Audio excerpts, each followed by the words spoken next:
Kim Jong-un has boasted of being a substantial nuclear threat to the U.S. as North Korea accused Donald Trump of seeking the total subordination of the whole world.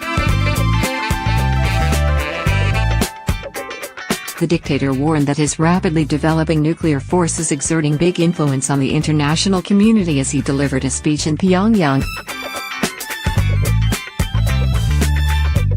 Kim made the remarks a month after declaring his secretive state had completed its nuclear armament in the wake of a ballistic missile test. It comes after his foreign ministry hit out at Trump's criminal new national security document, calling it a proclamation of aggression aimed at holding sway over the world. In the document, announced on Monday, Trump said Washington had to deal with the challenge posed by North Korea's weapons programs. But in a statement released today, Pyongyang said, "This has fully revealed that America First policy which the gang of Trump is crying out loudly about is nothing but the proclamation of aggression aimed at holding sway over the world according to its taste and at its own free will." The report openly reveals Washington's aspirations to attack us, a ministry spokesman added, according to the Korean Central News Agency, KCNA. As the U.S.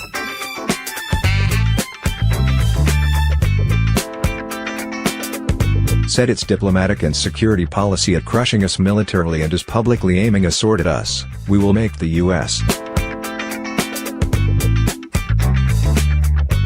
bitterly regret its strategy with our cannons.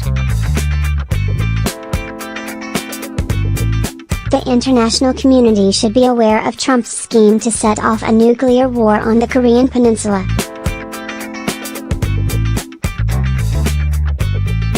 And it should also see his real intentions behind Washington's dialogue offer as aiming to mask the U.S. evil intentions and how it ridicules the world. In a speech at the opening of the 5th Conference of Cell Chairpersons of the Workers' Party of Korea in Pyongyang yesterday, Kim boasted of his nuclear capabilities. State media claimed he stressed that nobody can deny the entity of the DPRK, which rapidly emerged as a strategic state capable of posing a substantial nuclear threat to the U.S.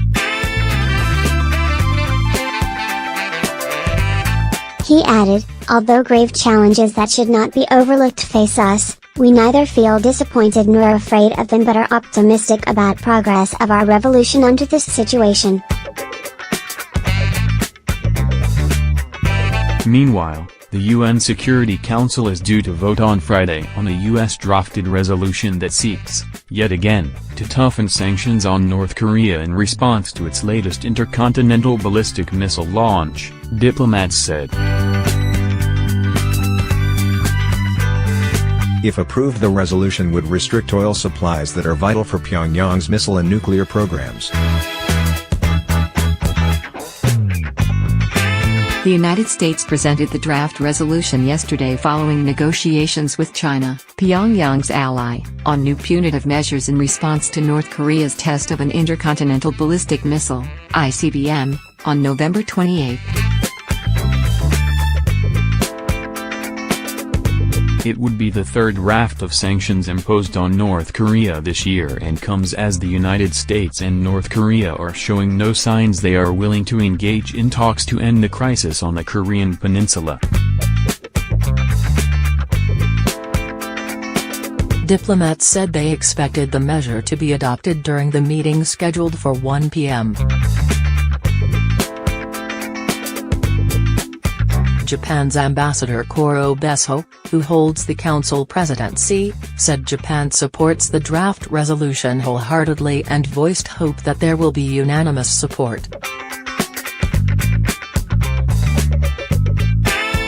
Building on previous resolutions, the new draft tightens restrictions on crude and refined oil deliveries to North Korea, most of which are supplied by China.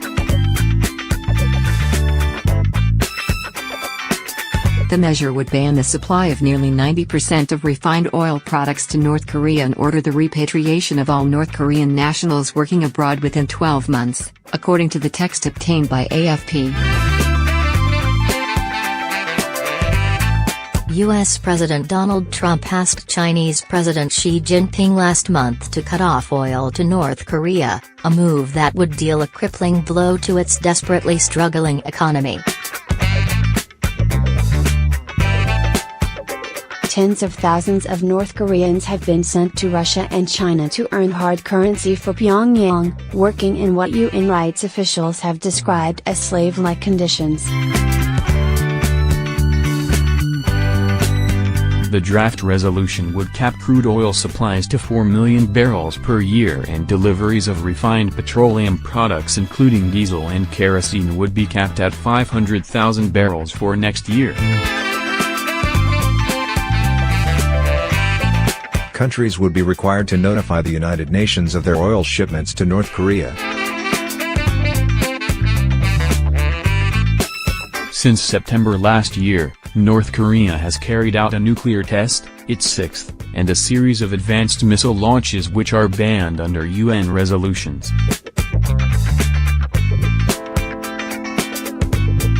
The measure would expand a list of banned exports from North Korea to include food products, machinery, electrical equipment, earth and stone including magnesite and magnesia, wood and vessels.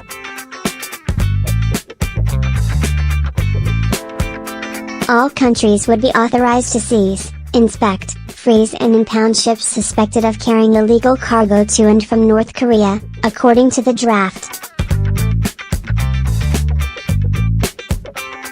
A total of 19 North Korean officials, most of whom work in banking, would be added to the UN sanctions blacklist along with the North Korean Ministry of the People's Armed Forces, which manages logistics for the army. They will be subjected to a global visa ban and assets freeze.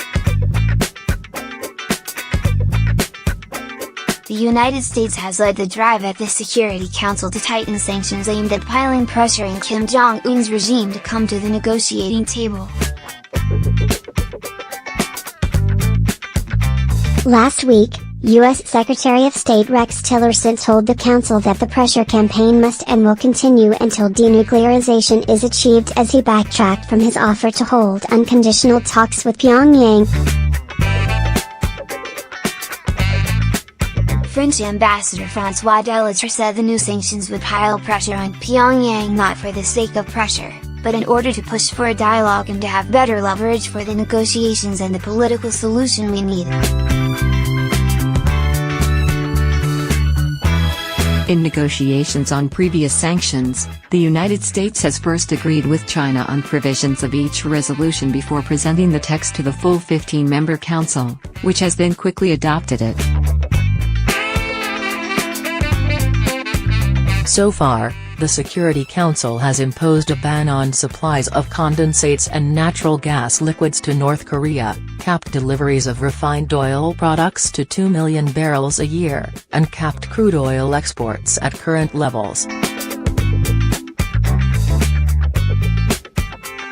The Council has also banned exports of North Korean coal, iron, lead, textiles and seafood, restricted joint ventures and ended the hiring of North Korean workers abroad. The United States separately asked the Council to blacklist 10 ships, including 2 Hong Kong flag vessels, for carrying banned cargo from North Korea.